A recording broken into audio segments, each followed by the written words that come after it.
Hey everyone, welcome to this week's episode of our podcast, Is Breakfast Included? How are you? That's great. Today on the show, I sit down with Einar Pedersen. Now, Einar is our production manager out here on Duran Duran. He's also an accomplished bass player who's played with the likes of the Dan Band, the Fray, as well as Kelly Clarkson. He sat down with us, filled us in on a little history of growing up in Texas, getting into the music scene, moving out to LA, and ultimately back to Austin to where he's ended up today. It was a lot of fun. Let's check it out. Anything you don't want to talk about? No, I think anything goes. All right. That goat. You don't want to talk about the goat. The goat? Yeah. The goat's fair play. Okay. All right, man. Tell everyone who you are. I'm Einar Pedersen. I'm partially handsome and completely bald. So yeah. Bald like a seal. Yeah, exactly. Where are you from, man? Born in New Orleans. Grew up, went to high school in south side of Houston, and I've lived in Austin most of the last 30-something years. Yeah. Lived in LA for a stint, about 10 years over there. South side of Houston, where is that? Where would that be? Missouri City, Texas, which is like southwest Houston. Went to high school in Sugar Land, home of the Imperial Sugar Plant. Yeah, where you get all your little sugar packets. Is it? Yeah. I didn't know that. Yeah. I've been through Sugar Land. What was it like back then? Sugar Land's pretty nice now. Yeah, Sugar Land's like posh now. Yeah, they have a real nice venue there too. Yeah, there's a couple of nice places there now. Man, when I grew up there, where that venue is and all of that development over there was kind of where we used to go just kind of get in trouble. It was just nothing, and it was a place to go drink beer when you were underage. Yeah. But now it's a thriving metropolis. Yeah. We did one of the first shows there. Oh, really? Duran did? Yeah. Yeah, nice. I think around 2017. Yeah. There was nothing around. There was nothing around there. In fact, the neighborhood that I lived in Missouri City, funny enough, it was a development. I think my parents moved there. My dad was in the oil business, and we moved from New Orleans to Houston, and it was a neighborhood that was built around two golf courses. Uh-huh. But nobody was there, and it was way outside of town. But Bum Phillips, the coach of the Houston Oilers back then, his wife was a real estate agent. And so the way that they built up this community was that Bum's wife got all the Oilers and a bunch of the Rockets and the Houston Astros back in that day to move over there. So it was an inexpensive suburb, but it just happened to have all these pro athletes that live there. Yeah. So when I was a kid on Wednesday nights at the Quail Valley was the neighborhood that I lived in, the Quail Valley Country Club, every Wednesday night was Mexican night, and you could always see Earl Campbell there hanging out, eating Mexican food. Oh, right on. When you said Mexican night, I thought maybe just Mexicans showed up. Well, the Mexicans in the neighborhood definitely showed up. Yeah. Right. So Earl Campbell, did you ever meet him? I did. When I was, they used to hold the Harold's Menswear celebrity golf tournament in Quail Valley every year. And so all the, Oilers, Astros, Rockets that lived in the neighborhood would play. And when I was 12, I was old enough to be one of the beer kids who would drive the golf cart around. And one day I'm hanging out at, I can't remember which hole it was, but we would drive beer, and then every now and then we would take players and stuff. Yeah. But I pull up and waiting, and Earl's teeing off and everything. And Earl, he was super nice. He was like, kid, you want to give me a ride down the next hole? And he got in my cart with me, and I took him down to the next hole. It was awesome. Yeah. Right on. You are a bass player. Yes. Did you start out as a bass player? What got you into music? Strangely enough, I'm from a musical family.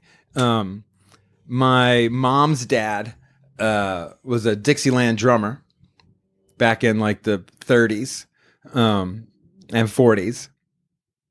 And And then my dad's dad was a prolific writer for barbershop music.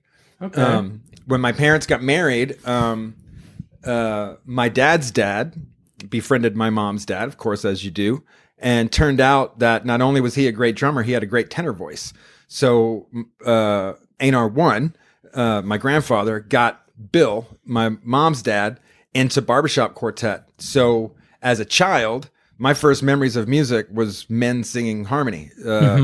And my dad's dad is, to this day, his music is some of the most used music in barbershop competitions all over the world.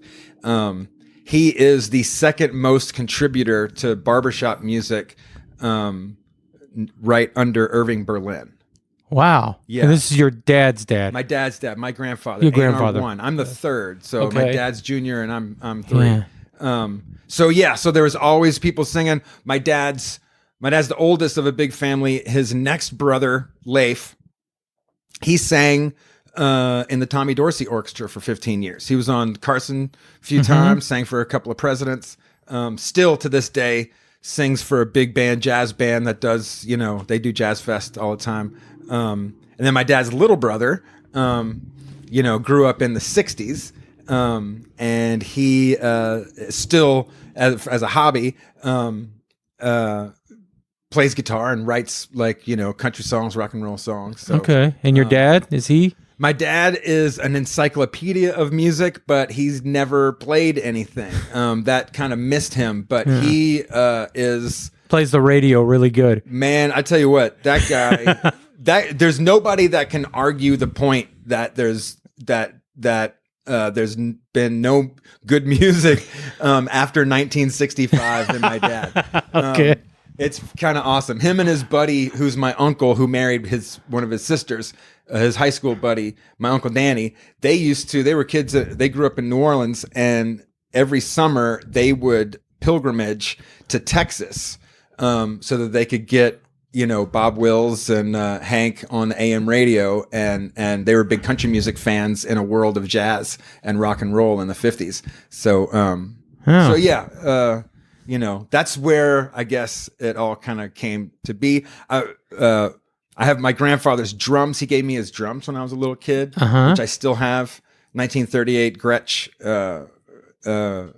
kit that I beat to shit when I was a little kid. Didn't know what they were until later in life, and now they serve as various art pieces in my house. Right on.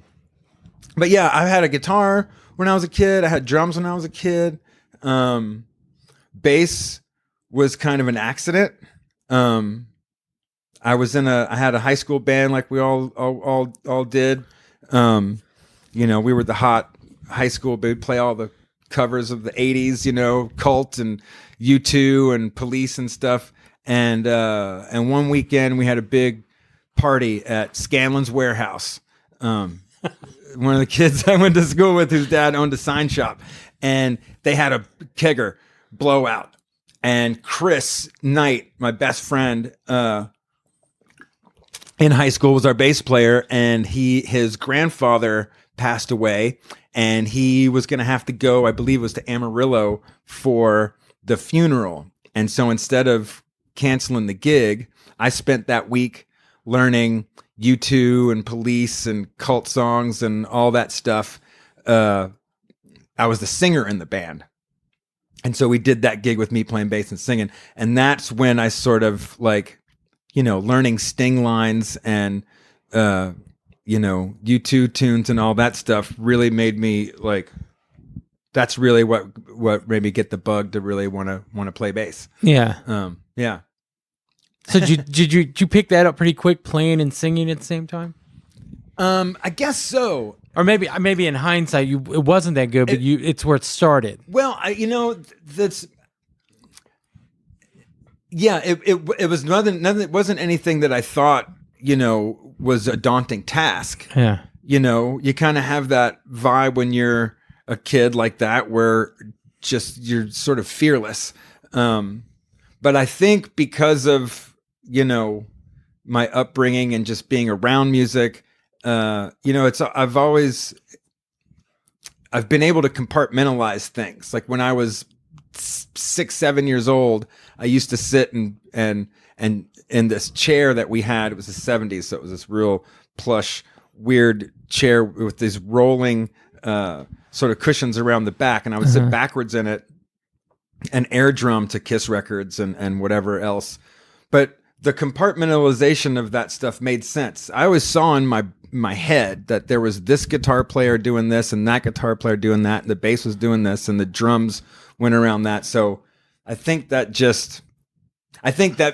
made, I never thought that it was something that's supposed to be difficult to play something and sing something, but later understood, like, wow, when you look at the great, like Phil Lynott and, Geddy Lee and all those guys that played bass and sang and played intricate bass lines, it is like singing two things at the same time. This bass is a linear instrument. It's a melodic instrument. So you've got rhythmic and harmonic things happening that are sometimes similar to what you're singing and sometimes completely different. So it became scary later. Once you realized what you were doing. Yeah. So you were raised around music. You were a musician. You're an all-around musician, drummer, guitar player, bass player. Yeah, I think I just always wanted to be involved. I never set out to be like, I want to be a guitar player. I want to be a drummer. I want to be, actually that's not true. And this is something about me personally. I did want to be a drummer first. But there's an aspect of my personality that's very, I'm a ham. And I didn't like being in the back. I wanted to be in front. And that I think is what made me move away from that. But drums is sort of, if there's anything that I practice the most, it's drums. Just because that's the most fun. It's physical, and everything else. But I do love being a bass player. I do love exploring territory in that you're, by the book, not supposed to be involved in. I like having a giant pedal board. I like sounds. I like exploring sonic things. It's funny you say you're a ham because you play bass.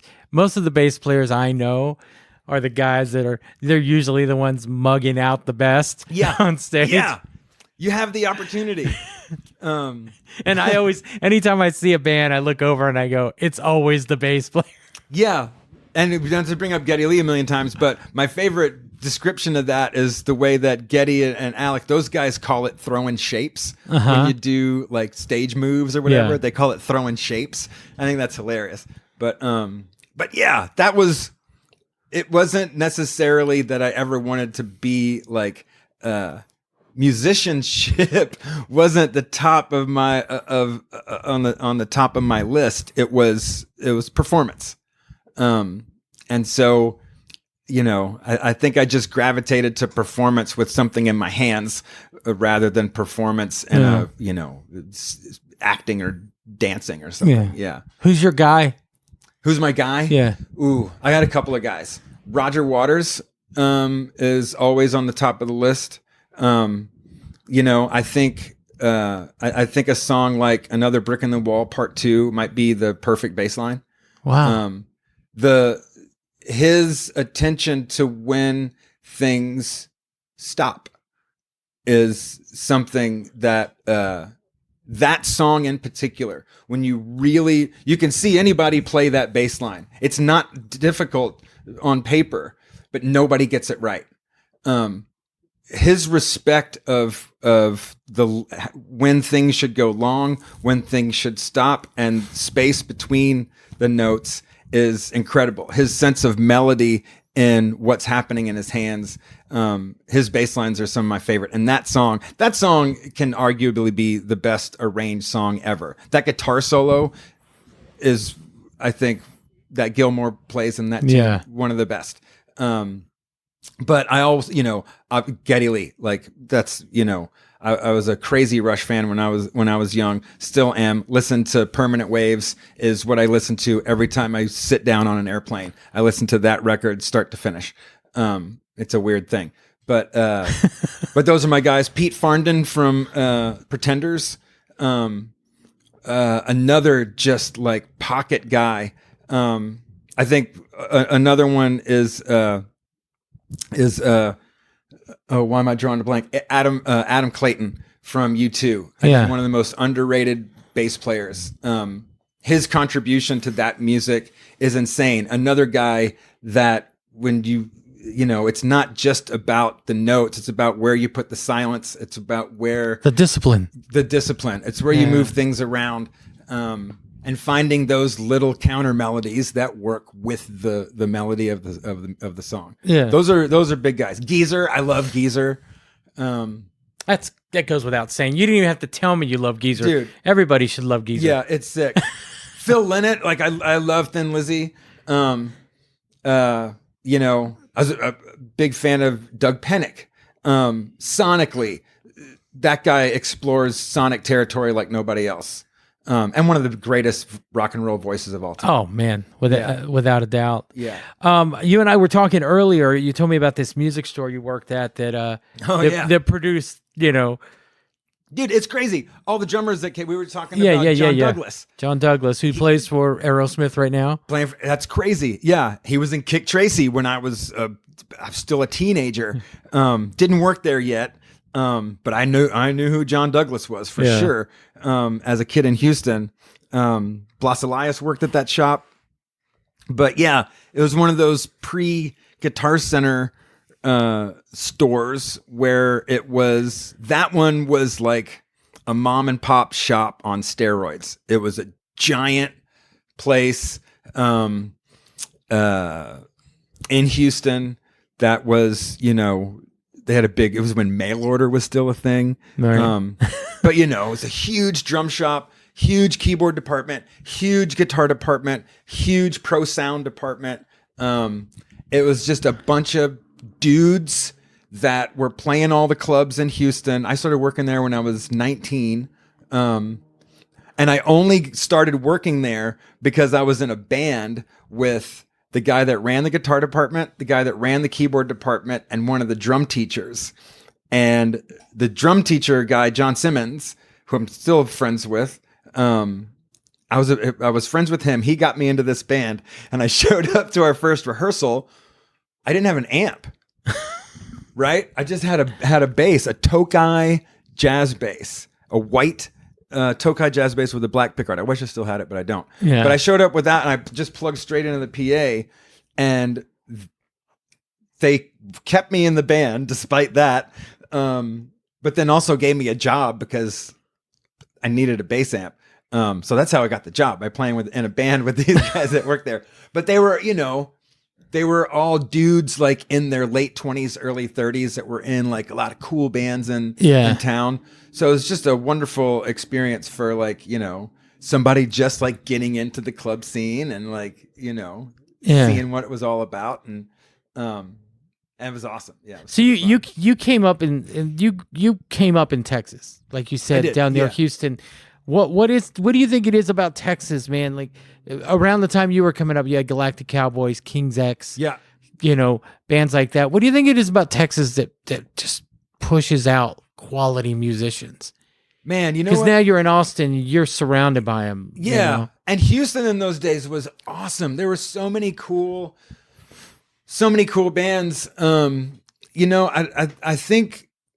Maybe it just has to do with there's never, especially with Houston, there's never really there's not an identity. You're not supposed to be anything, so you can be anything. Yeah. There's a lot of different scenes that, at least in those days, were going on. There was an industrial scene. There was like great metal bands came out of Houston. Dead Horse is from fucking Houston. Yeah. And was Hellstar from Houston? Hellstar. That's from Houston. Hellstar's from Houston. I think DRI, couple of guys there from Houston. I may be wrong on that, but I think I'm right. I'm not sure. Disclaimer. Yeah. But and this is also like in the eyes of someone that was brand new to everything. Yeah. So it did seem awesome. But I think maybe it romantically has to do with the aspect of Texas that is romantically outlaw, Yeah. And there's a lot for a young kid to rebel against. You are living in Houston, especially Austin's like this little hippie oasis inside of this big giant red state. Yeah. Austin's got its own thing. I love Austin. There's no better place to find out who you are and who you want to be than Austin. But Houston, same way. But I think there was more to like give a middle finger to as a young, rebellious kid who wanted to rock, So I think maybe that plays into it. The Ghetto Boys were from Houston. Dude, fucking those guys used to come to the shop. And it was awesome. Bushwick Bill used to come into that drum and keyboard shop and Scarface and just kick it. Dude, even Carl Lewis used to come there all the time. He would pull up in his red Ferrari and go up to the keyboard department and buy all his shit. This was around the time. This was before he did that national anthem. That awesome national anthem. But there were some of the guys in Shalimar. Mickey Free or who? I don't remember their names. But yeah, there was a bunch of dudes, and once this was probably in the early 90s. You speaking of King's X and Galactic Cowboys, I played in a group called Awful Truth with this guy David Von Olerking, who moved to Houston from Springfield, Missouri, the same place that the King's X guys moved from. Uh-huh. He was pals with all of them and moved to town. And I played in this really killer art rock band with him. Johnny Simmons, who I mentioned earlier, who's a drum teacher that shop. The three of us were that band. But where was I going? Oh, there was a period of time where it felt like everywhere we would go play or everywhere we'd go hang out, it's probably like an 80% chance we'd see Billy Gibbons just hanging out, going and seeing music.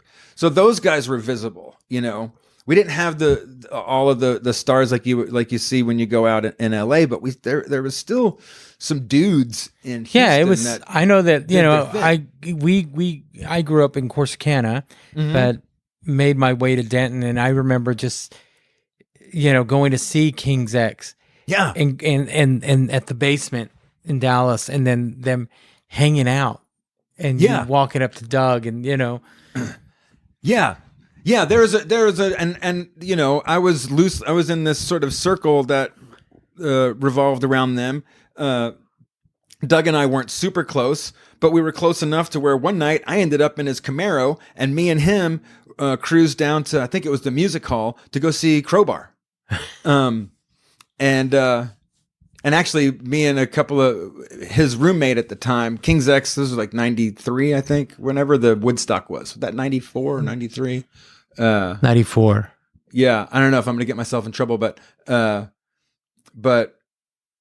King's X went to go play that Woodstock, and my buddy that was his roommate happened to have some acid, and so we actually went and spent the afternoon doing acid at their apartment, and at about the time it started kicking in, we turned the TV on, and it happened to be stuck on MTV, and the King's X performance was on television, and we were all losing our minds at how we could possibly be in Doug's apartment and he is playing on television. It was a thing that blew our minds for quite some time. That's pretty cool though. So that's a little bit of your backstory. Let's fast forward a little bit, man. Yeah. And then I moved to Austin, and moved to Austin, but you moved out to LA for a bit, right? Yeah. But that wasn't until the early 2000s. Okay. Most of the 90s, I was in Austin.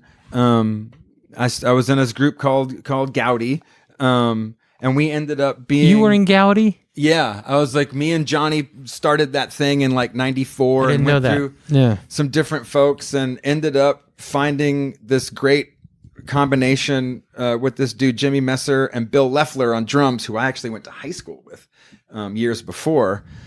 And we, through, a series of things, ended up being the second group signed to Lars Ulrich's new label that he put together in the late 90s. So in 98, we signed to that label under Elektra, which was a great experience. We crashed and burned, but it was super awesome. And then, I remember reading a couple of articles, killer record by Lars, that he just loved your band. Yeah. That's how I heard of you guys. Yeah, he did. It just didn't. It's just one of those things where it just didn't work out. Yeah. But it was instrumental in me having the successful jaunt to LA that I did. Because after that stopped, the band broke up. Jimmy and Bill moved to LA. I stayed in Austin. I actually got into video games, like making video games, and started working for a company. I was 30 when that ended, and I was like, fuck music. I'm gonna make video games my second passion. And then that company ran to the ground, and I was left with like, what the hell am I gonna do? And Jimmy and Bill, who had been in LA for a few years, were like, why don't you come out here? And so, I moved there in the early 2000s.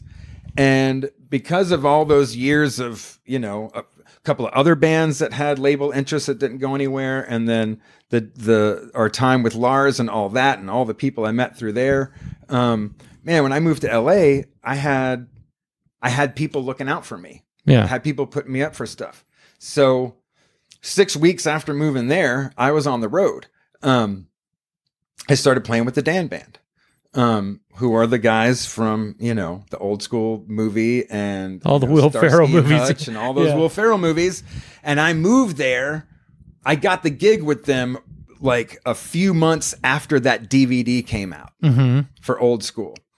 And McGee, they were doing a twice a month thing at the Paradise, which I think was called the Avalon back then, which I don't know what it's called now, but famous little theater.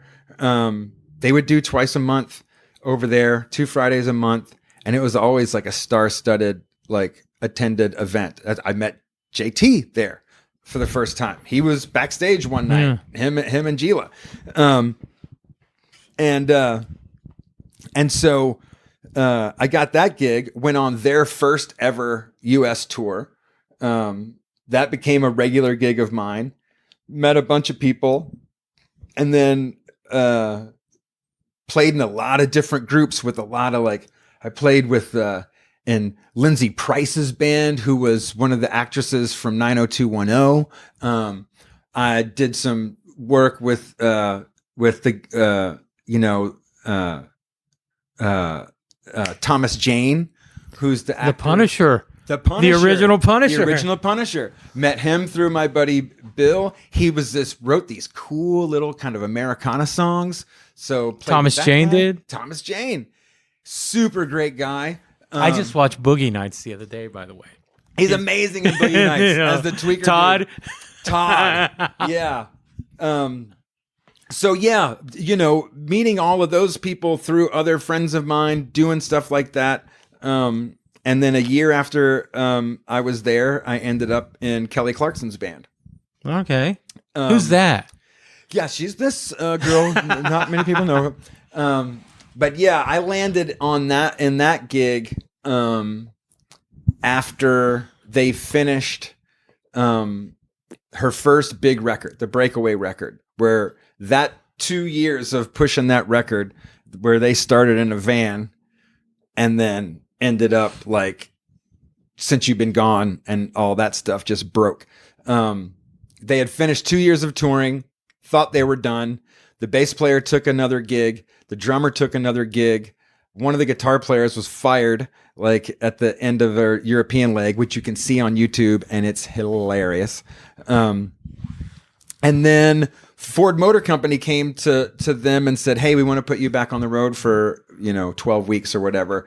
And so they had to scramble to find people. So they hired Aben Eubanks, guitar player that was in the opening band of their previous thing. They hired Zach Alford to play drums from Bowie's band and B-52s and all this stuff. He played with Springsteen for a while. And then my dumbass, who my buddy Jimmy Messer from Gowdy was one of the guitar players in her band. Okay. And my roommate that I lived with in LA owned a studio in Pasadena with Jason Halbert, their keyboard player. So when it came around, Jason said to Jimmy, like, "Hey, there's that dude that's always hanging around my studio with Miles. Isn't he your friend that plays bass?" And so that kind of, I just got the call. Right on. And a week later was in rehearsals and then hit the road with her for what I thought was going to be, just filling in for that. And that ended up being 10 years. Wow. Yeah. What was it like playing with her? Was she cool? Super cool. She is someone you never want to bet against.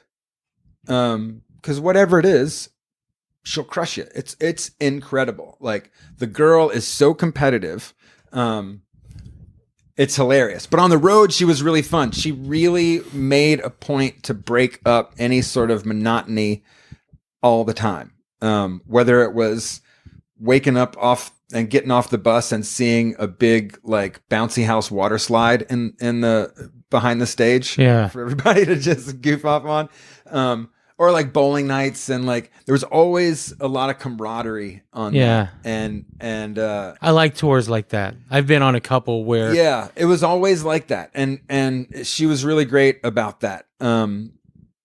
Really fun. The band was always great and super fun. They're my closest friends for those 10 years. Right on. You and I met almost a year ago. Was it October. only a year ago? It was a year ago. Oh, yeah, a year ago. In Austin. It was ACL last year. Yeah. That's when you and I met. We met for a few days. You worked with us for a few days. You got me out of a bind with a bass cab. That's right. Yeah. But now you're out here on the road with us. Yeah. And you're our boss. Yeah. I don't know how I feel about that. I don't know how I feel about it either. But you know what? I'll tell you what. After spending all this time with you, there's one thing I really like about you, and I'm gonna say this, and then I'll get back to what I like about you. I know friends that were in a band that was on a major label in the '80s, and they did their thing. They had a little success. Now they're not doing anything. But you talk to one particular member of this band, and you ask him, like, hey, we need a bass player. He's also a bass player. And he always comes up with, but I need $1,000 a night. I need my own room and this is just local fucking shows here in Dallas. But what I like about you, and I figured this out. I didn't figure it out. I noticed it. Like, you've done it. Mm-hmm. You've done the local, the getting signed, the getting dropped. You've toured stadium or arenas with Kelly Clarkson. Yet you're not good enough to just like be a production manager and make the show happen. It's almost like you just want to be around it. Yeah. And dude, I respect that so much because there's not enough of that. You know? Like, you've got the chops to play. You still got the chops to play and the right attitude to play. And I think that's why it happens for you. But at the same time, you're like, well, if I'm not playing, I'm going to contribute in some other way. Yeah. Well, I'm not qualified fucking to do anything else. So there's that. But there's no plan B. There's no plan B. Never has been. But even like Kelly was my first taste. I think a plan B only stifles you. Yeah. Plan B is no good. Yeah, exactly. Plan B only makes you not concentrate on plan A enough. Exactly. I think. Or at least that's my story and I'm sticking to it. Okay. But yeah, I was in my 30s before I started consistently being on a tour bus, playing in front of like 20,000 people and stuff like that. So so when you really look at, 15 years of grinding it out, having side jobs, bartending or fucking whatever else, I think that length of time made it to where being a part of it didn't get lost on me as You didn't part of take it the for granted. importance. Yeah. And, you know, and just, I like to try and follow that sort of innocent, ignorant arrogance that are my three favorite qualities that you have when you're young, that make you attempt something. And I think that has still, because even in the days when I was playing with Kelly, you know, there'd be times between legs that, you know, like my roommate at the time, for a lot of that, for like the first half of that, he, Pixie's front of house guy, still is. And, you know, there'd be times when they'd have a little run and Chumpy, their, you know, main tech for Kim and Dave, would be on something else and it needs somebody to go, and I'd go out and tech. And I would do that with different things because it was just a job that I knew that I could make more money in a day that I could do doing anything else back home. And I did think it was funny that I would get a lot of when people on whatever crew I was working in at the time would find out that like I was about to go on another like Kelly Clarkson leg being on stage playing bass. Yeah. They'd be like, wow, it's so cool that you're able to like do this. That always seemed strange to me. Like, why wouldn't you take an opportunity to get on a tour bus and earn a living guitars for somebody? Yeah. Because I think, you know, I've thought about that because people have brought that up. Like, oh, it's real special that you're real special for being able to like, it makes me feel like they're saying it's good that you can slum it or something. And it's like, well, go fuck yourself. Like, it's just as important being the person supporting me on stage as it is me being someone supporting Kelly Clarkson on stage. Yeah. And at the end of the day, you know, yes, there's no place that I'm more at home than in front of 20,000 people screaming back at me. Yeah. That's such a comfortable place for me to be. But I think the thing that I like the most about being in bands and all that is that gang mentality. It's the group of people, this misfit group of people who are, it's you against the world. Whether you're in a van or whether you're on a tour bus, it's the stuff that happens off stage. Exactly. That's the most fun for me. I love being in rehearsal for 12 hours. That's what it was like with Kelly. Like when we rehearsed, we were fucking serious. Yeah. We would rehearse for 6 weeks before a tour, 6 days a week, 10 to 12 hours a day. Obsessing over the little things. That's how I was with Gowdy. That's how I was with The Awful Truth. That's how I was with Big Deal. That's how I was at every little band to big band that I was that I was really a part of. It's that part that is that's the most fun for me. And so, you know, it's all the stuff that happens on stage for an hour or 2 hours is kind of the icing on the cake. But it's everything else that I like the most. It's sitting here like shooting the shit with you. It's going and eating at fucking Applebee's next to the DoubleTree in fucking Vegas. Forgive me. No, but it's that stuff. I agree with you. We spend more time with people like ourselves than we do our own family. Yeah, and that's why when I try to explain it to people, I always say, well, my road family. And I've been with this crew, some of these guys, for 12 years. Yeah. And there were times when I did see them, more than my family. And I always, when people ask me what it's like it could be the worst day ever that something happens in that van or on that tour bus or in the hotel lobby with the crew, and then it just turns it all around. It could be the worst day. It turns it all around. And I tell people, if you ever want to try and understand it, there's a scene in a movie called Almost Famous. Yeah. when they go get the guitar player and he's all fucked up on acid, and they put him in the bus and they're driving and everyone's just pissed off and they start singing Tiny Dancer. And then, dude, I get chills thinking about it because that's what it's like. It's something that it just says we're all in it together. Yeah. That's that part of it it's indescribable. But it really is the thing that I like the most. I like the work. I like the stuff behind the scenes, and again, maybe it has to do with me starting on the big leagues like later in life, but well, I think I used to love getting up off the bus early and just going and sitting in the stands and watching it all go up. Dude, I still love doing that. Yeah. I love. I used to work for a guy named Josh Ritter, and we did maybe I shouldn't say the artist's name, but we were in Ireland with a huge artist as support.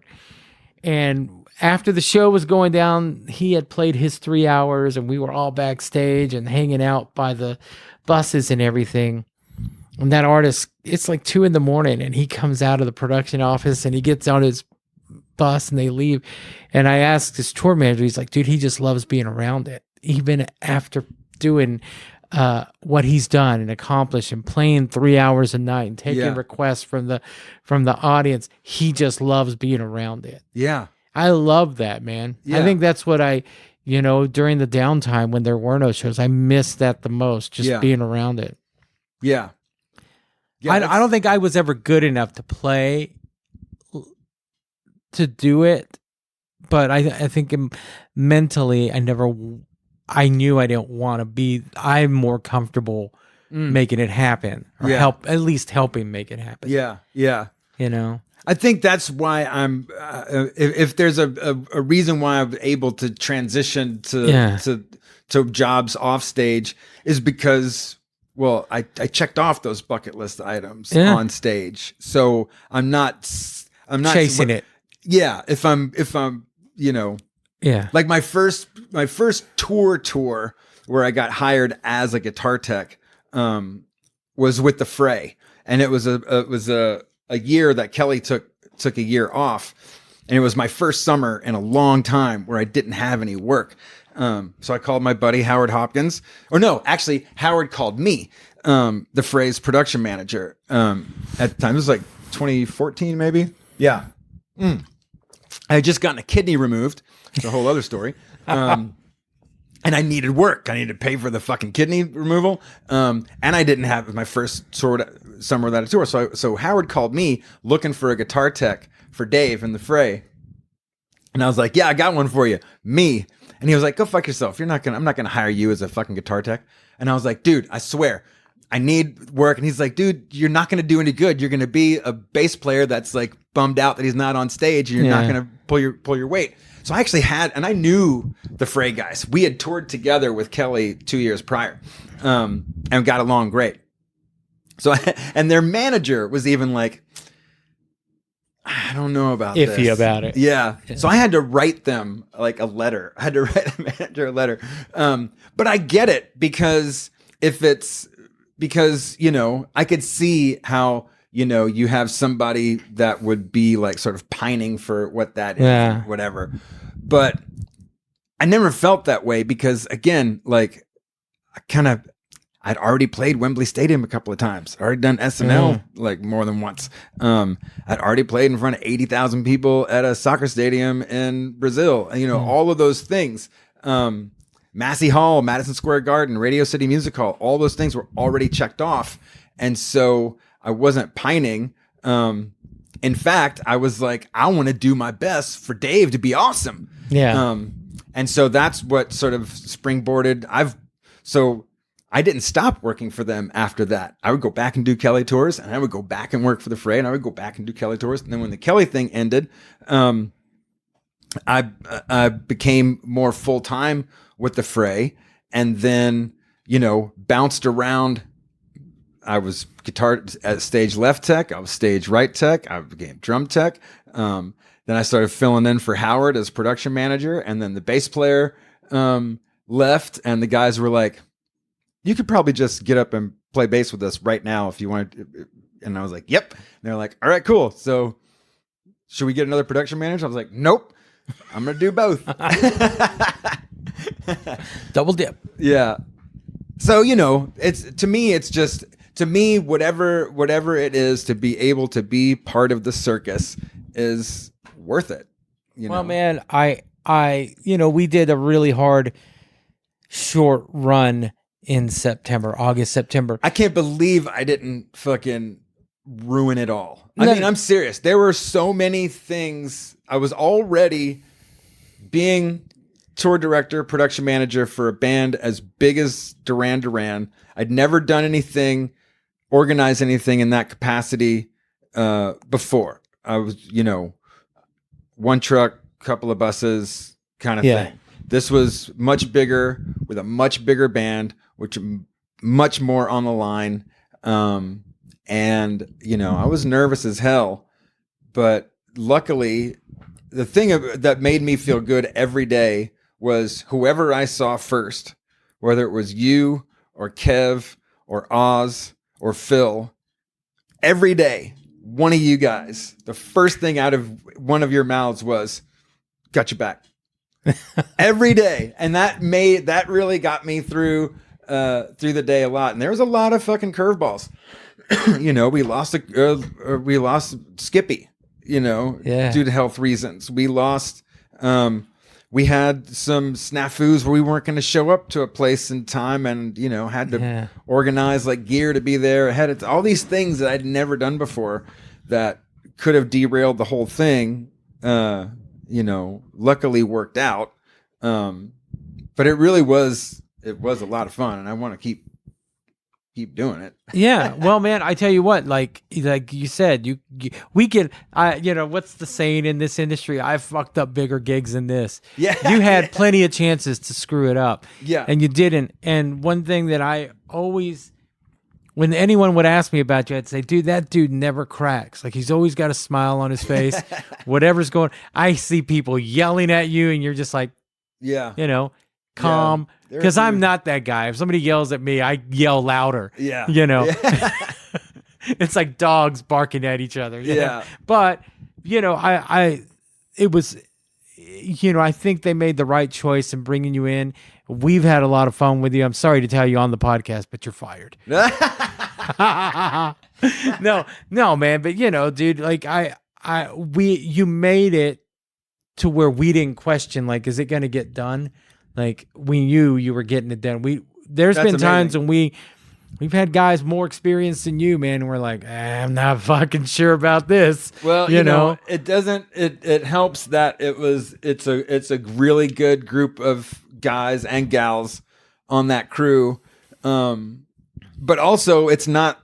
It would be different if it was a group whose music I didn't have a very, very deep connection with.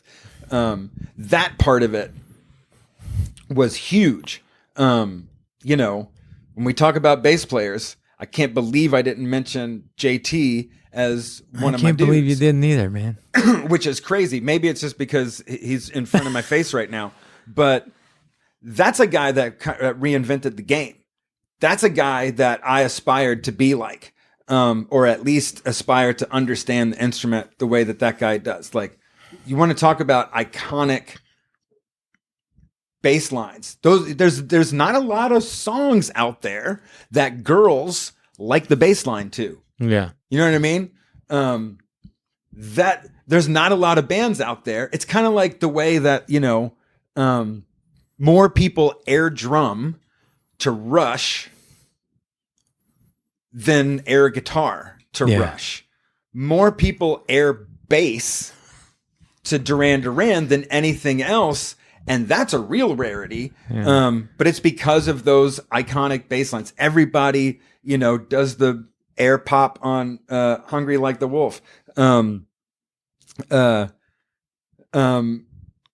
that was a huge motivating factor, is like, this is an iconic band for me, but also for the rest of the world, about to be inducted into the Hall of Fame. So there's your fucking proof right there.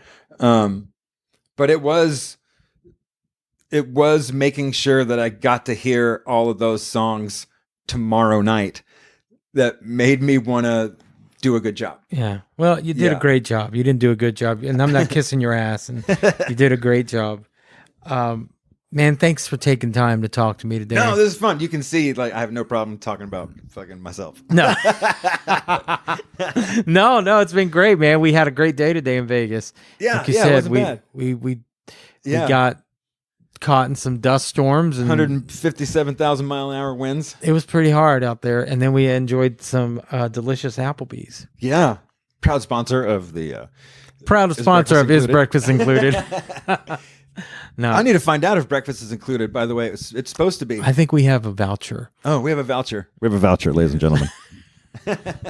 We did have those awesome DoubleTree cookies. Those are Look at badass. all these names we're dropping, and none of them will throw money None of at them are us. sponsoring. They need to. Yeah, I'll just bleep it out.